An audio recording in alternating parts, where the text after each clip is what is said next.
Now we're going to bring in this gentleman is Jacob Wise. He is the Minnesota Walk and Roll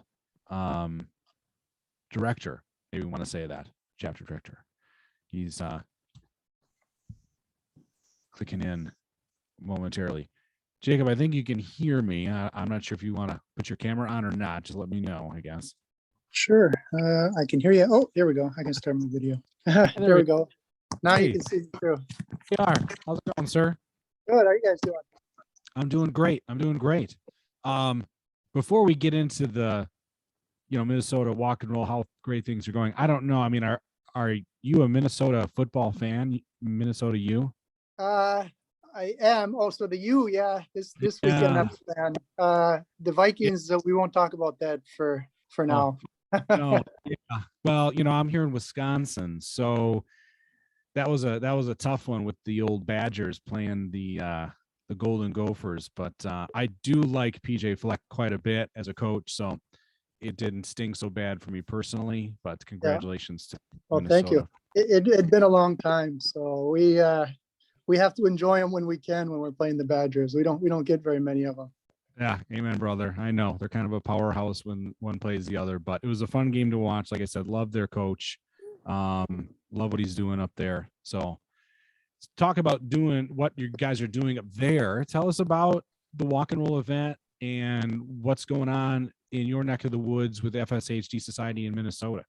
Yeah, absolutely. So we launched our chapter this past year, and it was great success. It was a tough year to launch, as you can imagine, with the pandemic. But we had our first Walk and Roll event this past September. We had it on the 19th, and it was really a great success. I think we generated $30,000+ in the end. So I don't know our final number, but it kept on kind of trickling in as the days went past there. But yeah, we had great turnout. I'd say we probably had about 75-ish to 100 people there total, so throughout the event. So yeah, it was great. Fantastic. What spawned you to, or triggered you to kind of get involved to that extent?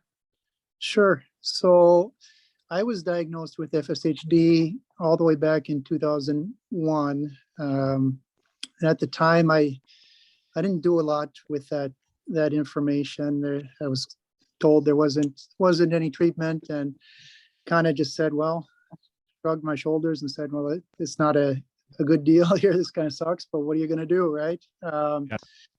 So years kind of went by, and it was there, but I didn't think about it a lot. And I kind of, looking back at that time, I regret wasting those years personally.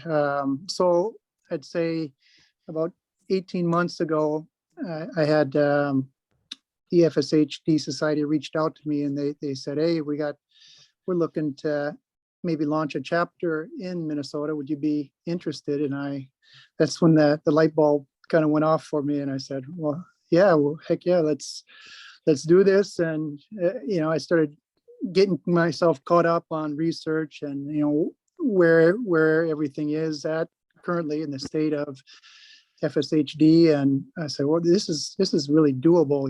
This is something that we can get done and we can find a cure. So I said, well, it's time to get off my butt here a little bit and start contributing rather than waiting on somebody else to figure it out for me. There's a lot I could have been doing. So like I said, I regret waiting those years, but I'm in the game here now. So I'm excited to do what I can do to help us towards a cure. No, I appreciate your candidness on that, because you're right. I think it takes either something that clicks for certain people. I mean, for me, it was a situation where, probably similar to you, you're diagnosed, and then I kind of made a conscious choice as I was, minutes after getting that diagnosis, kind of sitting in my car, literally in the parking lot afterward, going, okay, I'm either going to be kind of quiet about this, or I'm going to be really loud about this, and contemplated one way or the other.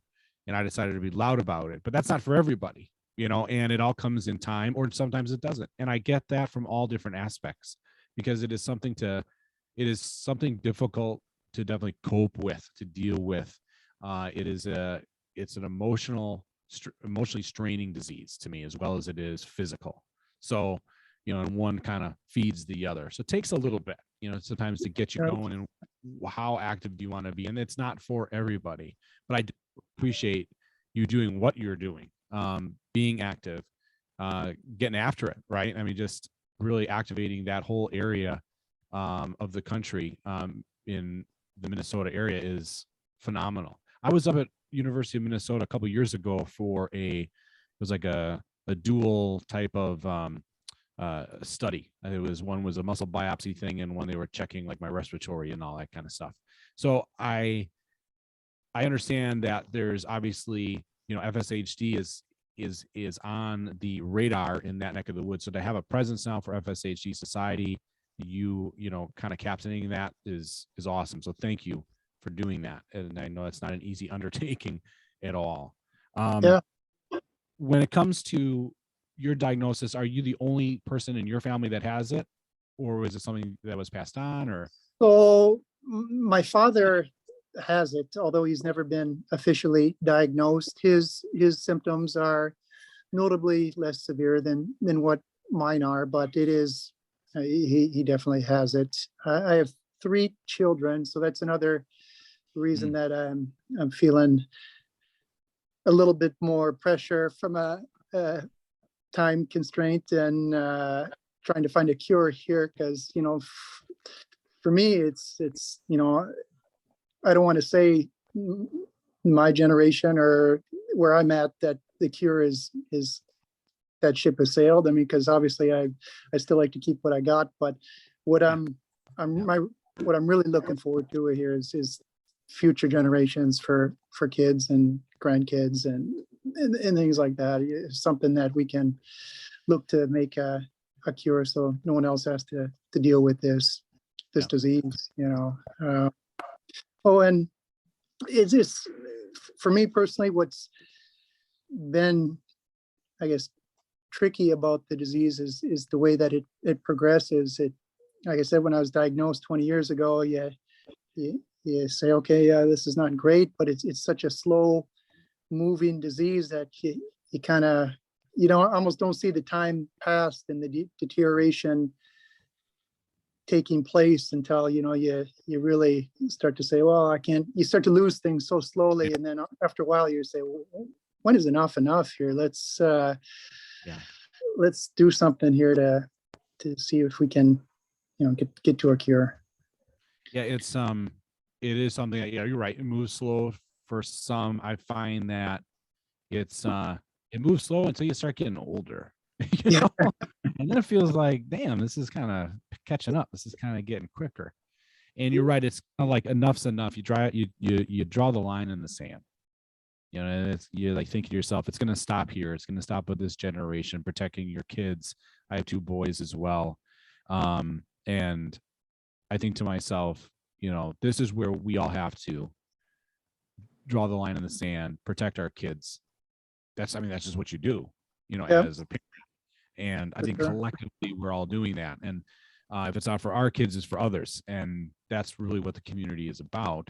It's not just for us, it's for future generations. Let's just eliminate this thing. If we have the power to do so, let's do it. So yeah, it's good motivation, isn't it? Yeah, absolutely. That's what we're here for. For your chapter in Minnesota, what are you looking forward to coming into the next year of 2022? You got any plans coming up or things in the works? Yeah, so you mentioned the University of Minnesota. They always do. They've got a muscular dystrophy center called the Paul and Sheila Wellstone Muscular Dystrophy Center up here, and they're super active in the community, and they always put on a lab day annually. So I'd like to take part in that, and I think we're still a little bit of a question mark on whether they're going to have an in-person event or whether it's going to be virtual, but that's something that's always great to see, because they update people on research and where where the university is at as far as studies go, and they probably will give a little bit of information on the study that you took part in, the muscle biopsy and the respiratory deal. So that's interesting. And then I'd like to maybe do some events here where I'd get into a little bit of life hacks, just what works, you know, in your day-to-day life. You like me, we're in a cold climate here, so coming into winter here, I don't move around as well as I used to. So it's always kind of a, you know, a bugger of, hey, you know, you got ice and snow and all this stuff to deal with, you know. So I'd like to just go through, you know, hey, what are you doing, or what works for you there, and dealing with your day-to-day life, you know. So I'd like to maybe have some meetings there that focus on that, so people can share, hey, you know, this works for me, maybe you want to try it. So for example, a couple of years ago, I got those kind of rubber crampon things that you can throw on your shoes, that they make a pretty big deal for traction, because if you're not so steady on your feet anymore, you hit a little patch of snow or ice, then it's a little bit tricky to navigate, and then getting up is tougher. So if you got something there that gives you that little, just, you know, that little bit of traction there, that can help, and, you know, things like that. That's a good idea. I like that idea, especially being regional like that. Man, you know, if you ever did something like that virtual, you know, we should maybe get us Northerners, you know, Dave Lucas in Chicago, me in the Milwaukee area, you in Minnesota, if you need to collaborate on one of those virtual hacks for the winter.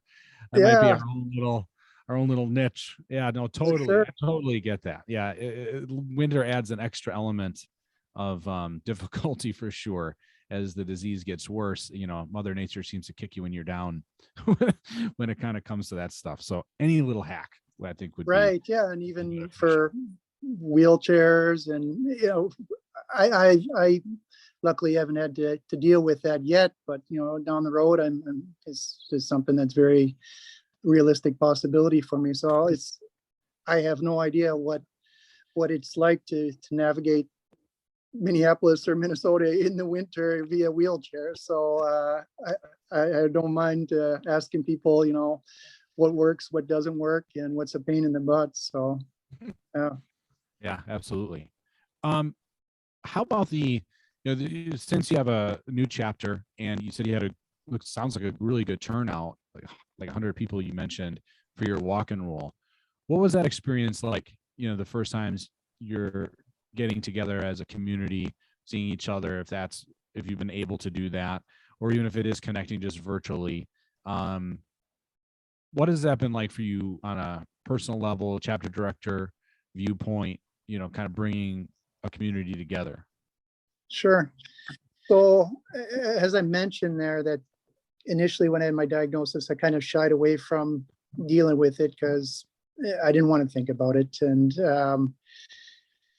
getting together with people that are also dealing with this, it was a bit emotional, because it brings all those feelings to the forefront that you're probably that I hadn't been dealing with. So I was, you know, forced to deal with them.